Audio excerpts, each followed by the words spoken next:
नमस्कार, स्वागत है आप सभी का। मैं हूं आपके साथ हितेश व्यास। आप देख रहे हैं हमारा खास चुनावी बुलेटिन। 23 में प्रदेश, 24 में देश। बात निवेश की।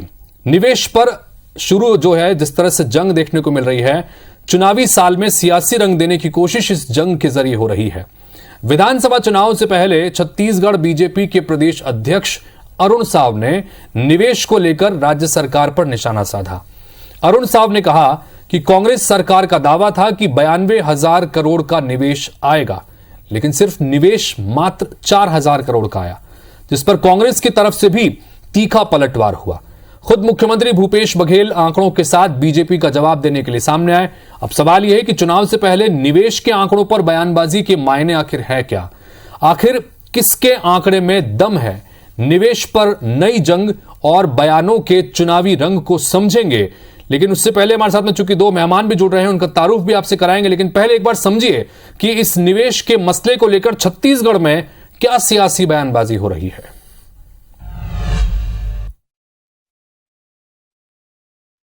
92,000 करोड़ का दावा और आया निवेश कितना? केवल 4,000 करोड़ का। ये छत्तीसगढ़ को किस दिशा में लेकर जा रही है राज्य सरकार? आज छत्तीसगढ़ के विकास को अवरुद्ध करने का काम राज्य सरकार कर रही है।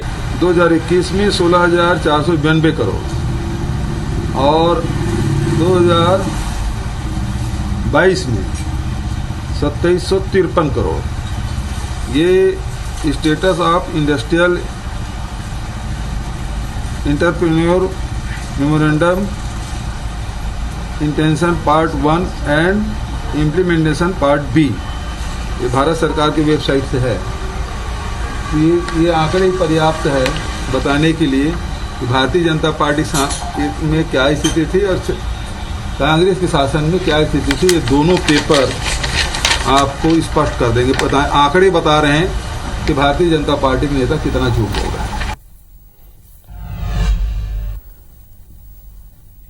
तो निवेश किसी भी प्रदेश के लिए सबसे महत्वपूर्ण अंग है, उसके विकास के लिए बहुत महत्वपूर्ण माना जाता है। मध्य प्रदेश में 2 दिवसीय निवेश सम्मेलन चला है, ग्लोबल इन्वेस्टर समिट वहां पर चला, और इन सब के बीच छत्तीसगढ़ में भी निवेश को लेकर बयानबाजी सियासी हो रही है। क्या बयानबाजी हुई आपने सुना। इस पर बातचीत करने के लिए दो मेहमान जुड़ रहे हैं। कन्हैया अग्रवाल हमारे साथ में हैं, कांग्रेस पार्टी के नेता हैं, महामंत्री के पद पर इस वक्त छत्तीसगढ़ कांग्रेस के हैं। बहुत बहुत स्वागत है आपका कन्हैया जी। साथ ही हमारे साथ में श्रीचंद सुंदरानी है, जो कि भारतीय जनता पार्टी के नेता हैं, पूर्व में विधायक रह चुके हैं, साथ ही चैंबर ऑफ कॉमर्स के अध्यक्ष भी रह चुके हैं। सुंदरानी जी, आपका भी बहुत बहुत स्वागत है।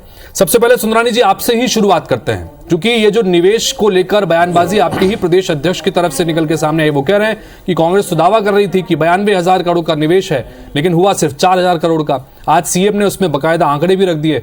क्या कहेंगे, क्या आपके आंकड़े सामने आए हैं और अब जिस पर से सीएम आंकड़े रख रहे हैं उस पर क्या कहेंगे?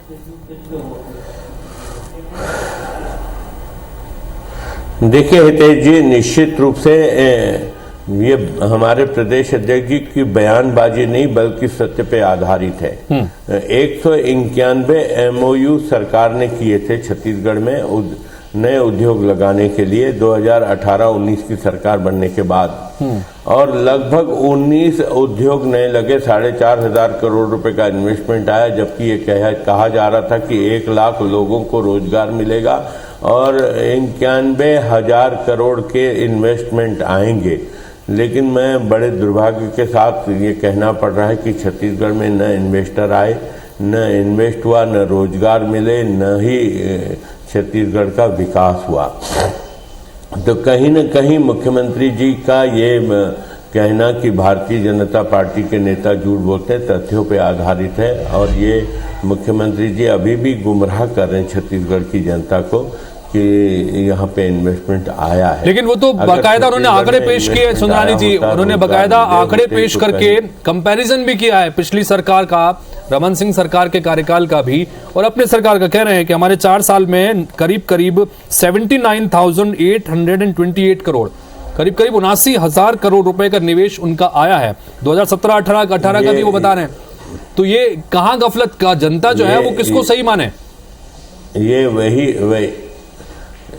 ये हितेश जी वही इन्वेस्टमेंट है जो डॉक्टर रमन सिंह जी की सरकार में आए थे, उन्हीं के आंकड़ों को ये दोहरा रहे हैं। क्योंकि जब उद्योग लगना चालू हुआ तो डॉक्टर रमन सिंह जी की सरकार थी, लगते लगते कहीं न कहीं कांग्रेस की सरकार प्रदेश में आ गई वो क्रेडिट लेना चाहते हैं। जिस प्रकार पुल, पुलिया, रोड, सड़क, बिजली के जो लोकार्पण मुख्यमंत्री कर रहे हैं, ये वही काम है जो डॉक्टर रमन सिंह जी की सरकार ने किए थे।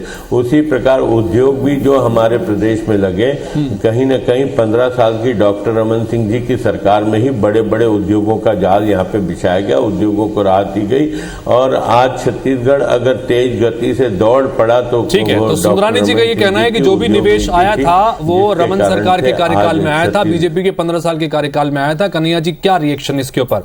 वो कह रहे हैं कि 92,000 करोड़ का दावा आप लोग करते हैं, लेकिन निवेश तो मात्र 4,000 करोड़ का आया। सीएम में कह रहे हैं कि करीब करीब 79,000 करोड़ का निवेश आया।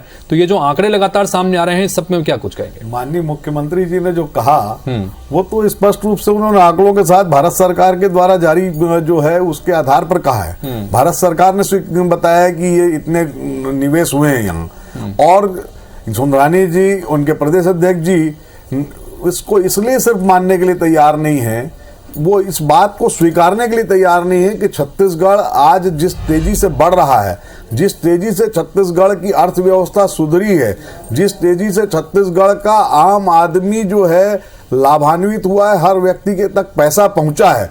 आज छत्तीसगढ़ में सबसे ज्यादा जीएसटी बिल जो है बढ़ते जा रहा है, लगातार जीएसटी हमारा बढ़ा है। कोरोना काल में जब देश में हर जगह जीएसटी घट रहा था, हमारे यहाँ बढ़ा है।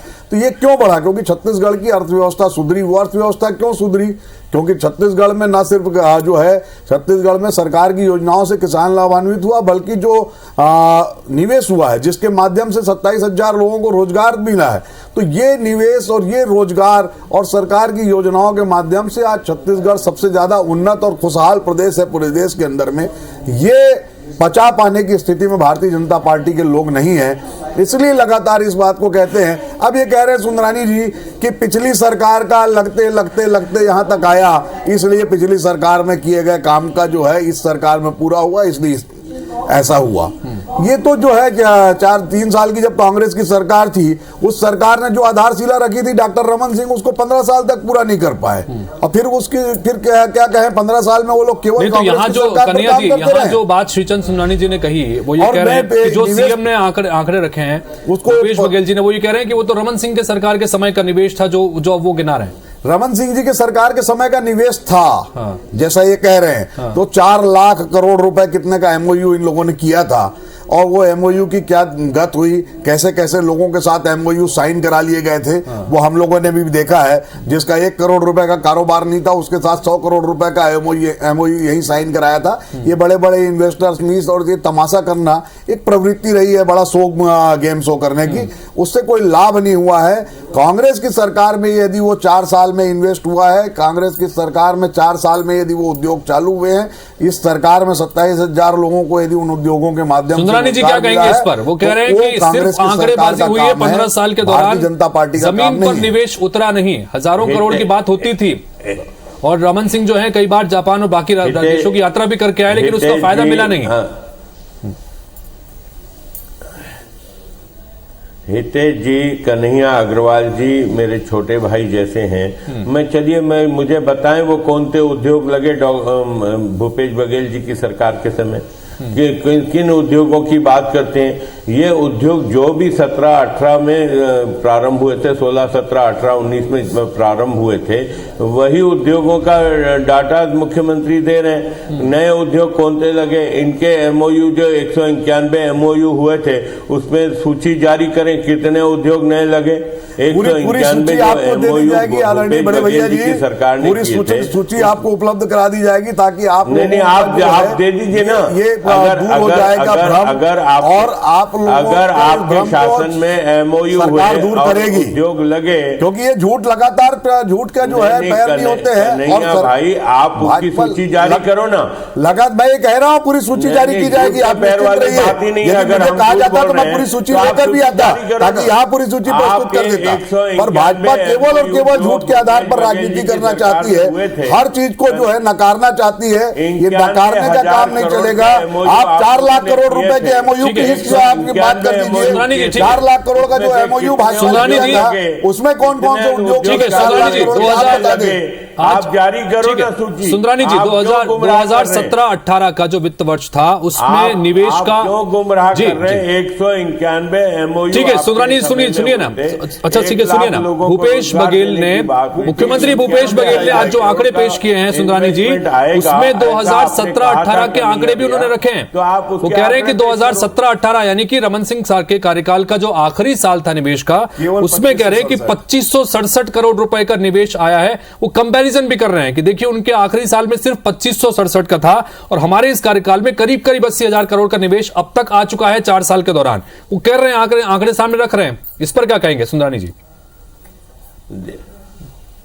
देखिए हितेश जी, मैं फिर इस बात को दोहराऊंगा। डॉक्टर रमन सिंह जी के सरकार में जो MOU है और जो उद्योग प्रारंभ होते होते इन्वेस्टमेंट पूरी तरह से आते 18-19 आ गया, तो वो जो भी इन्वेस्टमेंट आए हैं वो डॉक्टर रमन सिंह जी के सरकार के किए हुए MOU के समय के आए हैं। भूपेश बघेल जी ने 191 MOU किए थे, उसमें से कितने उद्योग नए लगे ये सूची जारी करे ना कांग्रेस। मेरी चुनौती है, बिल्कुल नहीं आए। जी कन्हैया जी, मैंने कहा कि यदि आपने पहले कहा होता तो शायद मैं सूची लेकर भी आपके साथ बैठ जाता। और सरकार ने काम करके दिखाया है, सरकार के प्रति लोगों ने भरोसा जताया है, उसका फिर बैठ जाते हैं। दिख रहा है। और ये निवेश की जो बात कर रहे हैं, मैं आपको भरोसा जताने से भरोसा थोड़ी होता है। बड़े भ्राता है, आपको मैं तो आपके साथ इस बात को कह रहा हूँ, आप जिस बात को कह रहे हैं कि बताना पड़ेगा कि 191 MOU हमने किया था, इसमें से ये उद्योग आए, ये इतने का इन्वेस्टमेंट छत्तीसगढ़ में आया, इतने लोगों को रोजगार मिला। जो काम पूरे हो रहे थे उन कामों को प्रधानमंत्री बनने के 2 महीने के बाद प्रधानमंत्री नरेंद्र मोदी जी ने लोकार्पित किया, तो आप लोगों ने कहा कि 2 महीने में प्रधानमंत्री हो रहे हैं, जितने जो परियोजनाएं 10 साल में मनमोहन सिंह जी ने पूरी की थी, उसका श्रेय लेने के लिए आप लोग 2 महीने में आ जाते हैं और आज यह बात कहते हैं कि 4 साल में मुख्यमंत्री। आप तो मुझे एक ही बात बताएं। देखिए, डिबेट को भटकाने का प्रयास मत करिए। मैं आपकी बात को कर रहा हूं, जब आप ये कह रहे हैं कि 4 साल में जो निवेश आया है वो रमन सिंह जी के काम का आया है, तो यही बात मैं कह रहा हूं। चलिए अब बातें रिपीट हो रही है, बातें 91,000 करोड़ के बातें रिपीट हो रही है, इससे कुछ कितने MOU, ठीक है, बातें रिपीट हो रही है। मैं सुंदरानी जी आपसे जानना चाहूंगा कितने उद्योग प्रारंभ हुए, आप उसका आंकड़ा दीजिए ना। ठीक है सुंदरानी जी, चूंकि आपको इस कार्यक्रम में हमने शामिल इस मकसद से भी किया है कि भारतीय जनता पार्टी के प्रतिनिधित्व करने के साथ साथ चूंकि आप चैंबर ऑफ कॉमर्स के पदाधिकारी भी रहे हैं, आप अध्यक्ष भी रहे हैं, लिहाजा उस लिहाज से भी जानना चाहते हैं आपसे कि निवेश के इस पूरे माहौल के संदर्भ में बात करें या छत्तीसगढ़ में चाहे निवेश की बात हो या बाकी उद्योगों के संदर्भ में बात हो, आप किस तरह से कार्यकाल का आकलन करते हैं, जब आपने भी जब चैंबर ऑफ कॉमर्स के रूप में रहे तब भी और आज वर्तमान के समय में भी? देखिए हितेश जी, मैं निश्चित रूप से मैं जब चैंबर ऑफ कॉमर्स के में अध्यक्ष रहा, लगातार छत्तीसगढ़ का विकास हुआ, चाहे सरकारें कोई भी हो, दिग्विजय सिंह जी की सरकार हो या उसके बाद छत्तीसगढ़ में जिस प्रकार से बड़े बड़े उद्योग लगे, डॉक्टर रमन सिंह जी के 15 साल की सरकार में उद्योग लगे।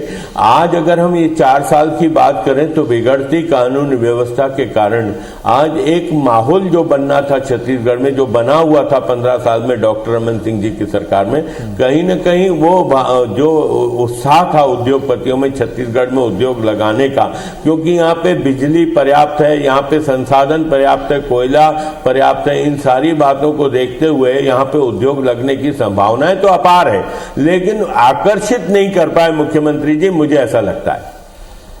जी कन्हैया जी, कुल मिलाकर उनका ये कहना है कि निवेश को लेकर जो माहौल यहाँ पर है वो माहौल बना नहीं है। वो कह रहे हैं कि अपराध में लगातार बढ़ोतरी हुई जिसकी वजह से निवेशक जो है यहाँ से दूर रहे।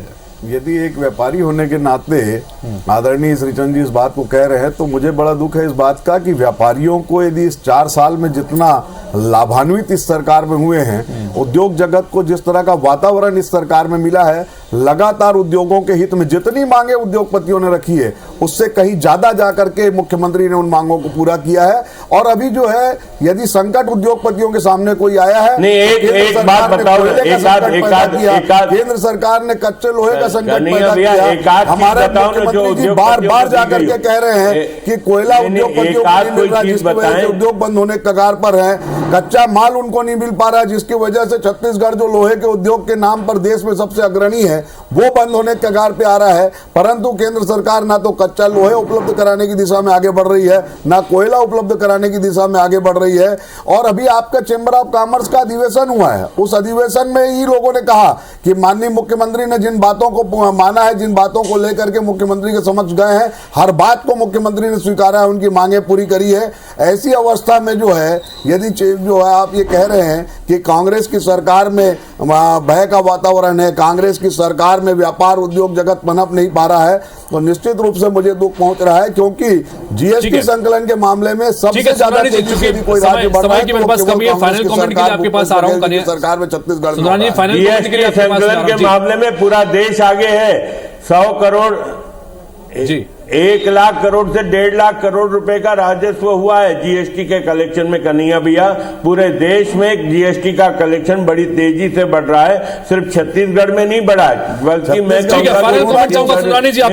राजस्व बढ़ा है उसके अनुपात में। अगर अरुण साहब जी ये बात कहते हैं कि 92,000 करोड़ का दावा कांग्रेस कर रही है, लेकिन मात्र 4,000 करोड़ का दावा आया, ये आंकड़े कहां से भारतीय जनता पार्टी रख रही है? इस आंकड़े को लेकर क्या आपके पास आधार? हितेश जी, मैं फिर से कह रहा हूं कि जो उद्योग लगे 191 एमओयू हुए थे, उसमें कितने उद्योग नए लगे, इसकी सूची जारी करें ना मुख्यमंत्री जी। पुराना डॉक्टर रमन सिंह जी के कार्यकाल के अगर सूची जारी करेंगे और अमाउंट जोड़ कर जारी करेंगे तो थोड़ी उपलब्धि। सुंदरानी जी लगातार कह रहे हैं कि पुराने जो कार्यकाल में निवेश हुए थे उसी को सिर्फ गिनाया जा रहा है। फाइनल कमेंट कन्हैया जी आपसे चाहूंगा मैं, संक्षेप में रखिएगा अपनी बात। एकदम संक्षेप में है। अभी आपने कहा कि यदि जो आप कह रहे हैं 4,000 करोड़ का इन्वेस्ट हुआ है तो वो कहाँ का आंकड़ा है बता दे। ना ये उस आंकड़े को बता सकते हैं, ना 4 लाख करोड़ रुपए का जो इन्होंने एमओयू किया था जो इन्वेस्टर मीट में, उसमें 4 लाख करोड़ रुपए के कितने उद्योग खुल गए, यही बता दे। सब दूध का दूध पानी का पानी है। चलिए, तो कुल मिलाकर जो है समय की कमी है फिलहाल, लेकिन बहस आपने सुनी और दोनों ही पक्षों को आपने सुना, और इससे पहले जिस तरह से चीजें हो रही हैं, बयानबाजी हो रही है, वो भी आपने सुना। फिलहाल आप दोनों का बहुत बहुत शुक्रिया। लेकिन कुल मिलाकर यह तय है कि निवेश को लेकर जिस तरह की बयानबाजी छत्तीसगढ़ में हो रही है, यह तय है कि आगे आने वाले समय में जब चुनाव नजदीक आएंगे, ये निवेश को लेकर और नई चीजें, बयानबाजी और नए आंकड़े लगातार आपके सामने आते रहेंगे। फिलहाल एक छोटे से ब्रेक के लिए यहां पर रुक रहे हैं, ब्रेक के बाद चल लौटते हैं।